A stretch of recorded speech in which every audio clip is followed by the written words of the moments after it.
Alô, alô, pessoal, mais um vídeo aqui no canal Vene Casagrande. Mas antes, gostaria de pedir para vocês se inscreverem no canal, soltarem o dedo no like, ativarem a notificação e também compartilhar esse vídeo com os amigos, com as amigas, e assim o canal Vene Casagrande vai crescendo. Não deixe de hypar também o vídeo, porque isso é importante. Pessoal, vamos lá. É difícil ouvir isso, mas dá para tirar pontos positivos nessa eliminação do Flamengo para o Atlético Mineiro na Copa do Brasil. Antes de mais nada, eu vou ser bem sincero, quem me acompanha aí nas redes sociais, até mesmo em grupos de WhatsApp, eu já esperava que fosse para pênalti. Eu só errei o resultado. Eu botei 2-1, achei que o Flamengo fosse vencer por 2-1, acabou vencendo por 1-0 e a partida enfim, a classificação foi decidida na penalidade máxima. Antes de mais nada, vamos lá. O Flamengo fez um bom jogo. Isso precisa ser dito. Depois de muito tempo, o Flamengo voltou a jogar bem. O Flamengo venceu o jogo. Sobretudo no primeiro tempo, eu acho que foi uma partida muito boa do Flamengo. E por falar nisso, eu acho que a gente tem que comentar a escalação. Gente, isso é apuração, não é achismo. O Felipe Luiz, ele montou aquele time com 4 atacantes, Gonzalo Plata, Cebolinha, Pedro, Wallace, por conta de uma estratégia para tentar superar o setor defensivo do Atlético Mineiro, e a estratégia deu certo. Tanto é que o Flamengo começou o jogo muito bem, fez um bom primeiro tempo, e aí eu vou começar a falar um dos pontos positivos. O Everton Cebolinha, voltando a jogar bem. Depois de muito tempo inativo, ele voltou a atuar em uma grama sintética, que para quem viu a entrevista dele no intervalo do jogo não é o ideal. Ele mesmo estava na dúvida se ia jogar ou não por conta da grama sintética. Ele voltou jogando bem, inclusive fez um golaço. E, por falar nesse golaço, novamente o Gonzalo Plata participando de uma maneira extremamente decisiva em um lance de gol do Flamengo. Repito o que eu venho falando já há muito tempo. Pouca gente valoriza o bom trabalho do Gonzalo Plata com a camisa do Flamengo, com o técnico Felipe Luiz. É um jogador extremamente importante para o técnico Felipe Luiz e tem se mostrado nas últimas partidas. Vamos lá. Muita gente gosta de analisar o jogador através de números. Mas, gente, várias jogadas que o Gonzalo Plata faz não entra no famoso estatística do SofaScore. Sabe por quê? Ele faz penetração que abre espaço para os seus companheiros. Ele começa uma jogada que não entra como assistência, seria uma pré-assistência. E na partida de ontem, no gol do Cebolinha, ele bateu o lateral, ele correu, ele deu assistência, ele abriu espaço dentro do setor defensivo do Atlético Mineiro. Então, gente, assim, um jogador extremamente importante, e aí eu já cito esse aí como outro ponto positivo. Ponto positivo também nessa eliminação na Copa do Brasil. Agora não tem mais desculpa. O Flamengo sempre deu prioridade para o Campeonato Brasileiro e para a Libertadores.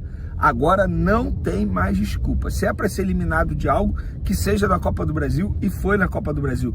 É óbvio que o Flamengo não queria ser eliminado.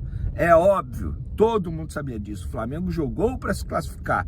Talvez por conta disso a eliminação seja mais azeda ainda, porque o Flamengo merecia a classificação em cima desse jogo. Mereceu, jogou muito melhor que o Atlético Mineiro durante os 2 tempos. Inclusive, nos 3 duelos Flamengo e Atlético Mineiro recentemente, esse foi o melhor jogo do Flamengo diante do Atlético Mineiro, porque pegou o adversário de surpresa. O Cuca não esperava uma escalação como aquela. Então, acho que tem vários pontos positivos. Vamos lá, galera. No segundo tempo, o Flamengo de fato caiu um pouco de produção, mas eu acho que o Felipe Luiz acabou errando quando ele tira o Cebolinha, tira o Plata, tira o Pedro. Ali eu acho que o Flamengo caiu um pouco de rendimento, mas eu não vou ficar aqui culpando o Felipe Luiz por conta disso. Vamos agora para as penalidades máximas. Vamos lá. Antes de mais nada, galera, antes de chegar na penalidade máxima, eu preciso citar um lance do Wallace. Praticamente no último minuto de jogo, ele perde um gol de cabeça que não pode perder. E sobre o Wallace, eu não vou crucificar o Wallace, já vou chegar na parte dos pênaltis. Mas, gente, algo precisa ser dito. Ter personalidade é totalmente diferente de falta de concentração. E durante o jogo, e olha que eu nem estava no estádio, durante o jogo eu percebi o Wallace totalmente sem concentração, confundindo a tal personalidade de querer chamar a responsabilidade de bater de frente com os jogadores do time adversário. Não pode confundir personalidade com falta de concentração. Eu sou um cara que eu gosto muito de ler sobre histórias, biografias de esportistas que tiveram ou têm sucesso.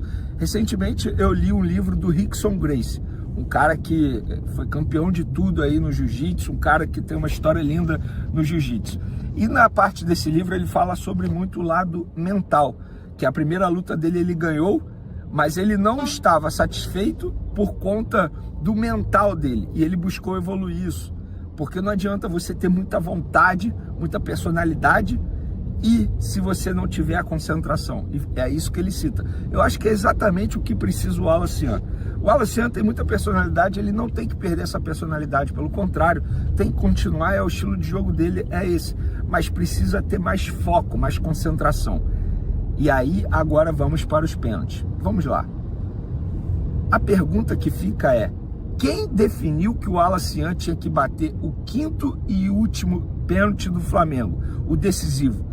Porque isso para mim é errado. O errado não é ele perder, ele vai perder. Só erra quem bate. O Samuel Lino, o jogador mais caro da história do Flamengo, perdeu o pênalti também. Talvez ele perder seja pior do que o Wallace Young.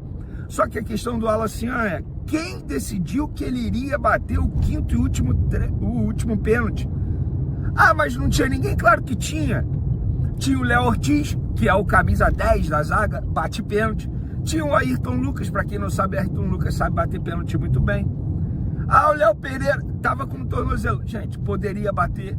Não tinha que ser o Wallace Young, e não por ele ser jovem. Não é esse o problema. É pela falta de concentração, que nitidamente ele estava sem foco durante o jogo, confundindo a tal personalidade de bater no peito com falta de concentração. Esse para mim foi o maior erro.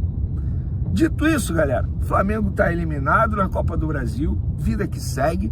Prepare-se, torcedor rubro-negro, porque o que eu vou revelar agora pode mudar completamente a forma como você enxerga o futuro do Flamengo. Mas antes de qualquer coisa, se você é apaixonado pelo Mengão, se você vive cada notícia, cada boato, cada bastidor com um coração na boca, já se inscreve no canal, ativa as notificações e deixa a sua opinião aqui nos comentários, porque o que está prestes a ser revelado é simplesmente explosivo.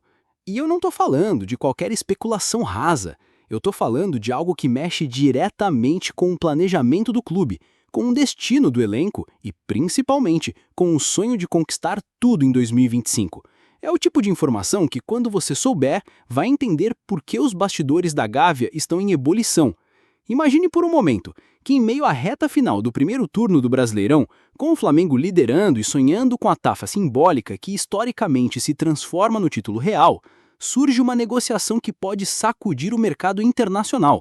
Não é um reforço qualquer, é um nome capaz de mexer com o ego do torcedor, intimidar adversários e colocar o rubro-negro em um novo patamar.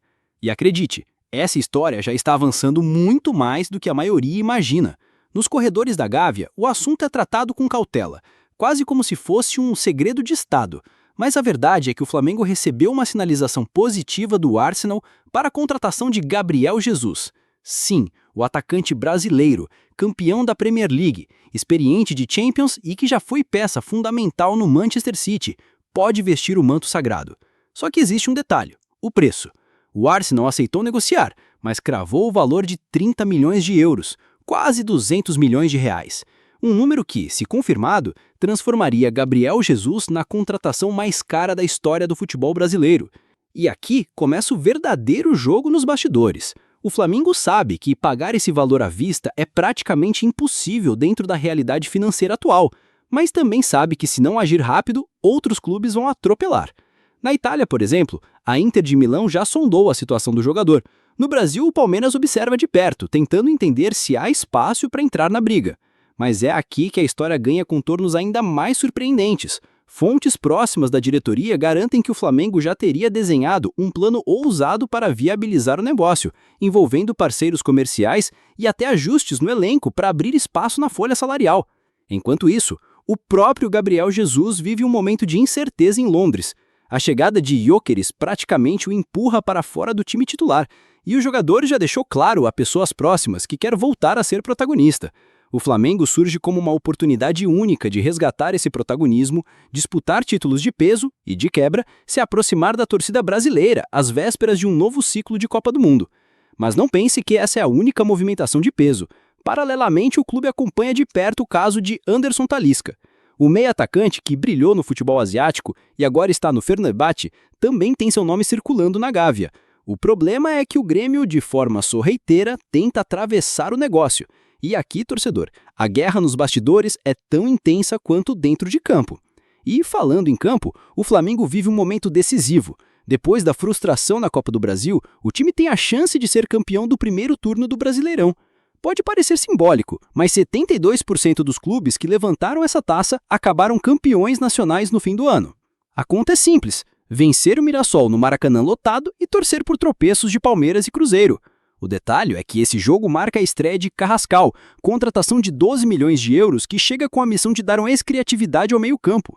E aqui tudo se conecta.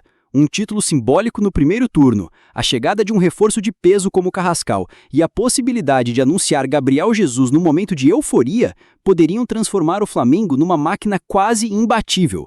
Só que para isso acontecer, o diretório precisa jogar pesado. Os números assustam, mas a oportunidade é única. Não se trata apenas de contratar um atacante, é sobre mandar uma mensagem ao Brasil e ao mundo. O Flamengo quer dominar. Internamente, o debate é intenso. Há dirigentes que defendem o investimento total, mesmo que isso signifique abrir mão de outras negociações. Outros pedem cautela, lembrando dos riscos financeiros e da possibilidade do jogador não recuperar o auge imediato. Mas, segundo uma fonte que conversou comigo sob condição de anonimato, a empolgação dentro do clube é real. Se a gente trouxer o Jesus, o impacto vai muito além do campo. Isso mexe com marketing, com torcida, com receitas. É um efeito cascata, revelou. E claro, como toda grande negociação, existem obstáculos invisíveis ao torcedor comum. Questões contratuais, tempo de recuperação plena da lesão e até a resistência de parte da torcida do Arsenal em ver o jogador sair. Mas aqui vai um detalhe que poucos sabem. Representantes de Gabriel Jesus já tiveram contato direto com intermediários ligados ao Flamengo. Não foi um simples "e aí, tem interesse?" Foram conversas sobre estrutura, adaptação, até sobre onde ele poderia morar no Rio. Isso, meus amigos, não acontece sem motivo. Agora imagine o impacto. O Flamengo vence o Mirassol, garante o título simbólico do turno, apresenta a Carrascal para a torcida e, dias depois, anuncia Gabriel Jesus como novo camisa 9. É o tipo de roteiro que parece de cinema, mas que nos bastidores está sendo escrito com cuidado. Só que o tempo é curto. A janela não espera, e cada dia que passa, o risco de outro clube aparecer cresce. O torcedor pode até pensar, isso é impossível, é só mais um boato. Mas quem acompanha de perto sabe que o Flamengo já mostrou capacidade de surpreender o mercado em diversas ocasiões. Bruno Henrique, Arrascaeta, Pedro, todos chegaram em momentos em que parecia improvável. E se tem uma coisa que essa diretoria aprendeu, é que o impossível no Flamengo costuma ser apenas questão de tempo. E por mais que o foco imediato seja o Brasileirão, a Libertadores também está no radar. Um ataque formado por Gabriel Jesus, Bruno Henrique e Pedro, ou mesmo Pedro no banco entrando para decidir, é o tipo de arma que pode fazer qualquer adversário tremer. A América inteira prestaria atenção. E é exatamente isso que o Flamengo quer: respeito e temor. Então, torcedor, a pergunta que fica é: até onde o Flamengo está disposto a ir para escrever mais um capítulo histórico? A resposta talvez esteja mais próxima do que imaginamos. E quando a bomba estourar, quem estiver acompanhando de perto vai poder dizer: eu sabia desde o começo. Agora, eu quero saber a sua opinião. Você acha que vale investir quase 200 milhões de reais para trazer Gabriel Jesus? Ou o Flamengo deveria usar esse dinheiro para reforçar várias posições? Deixa o seu comentário aqui embaixo, se inscreve no canal, ativa as notificações e fica ligado, porque o que está acontecendo nos bastidores do Mengão é apenas o começo de uma história que pode marcar para sempre o clube. Aqui você fica sabendo antes de todo mundo.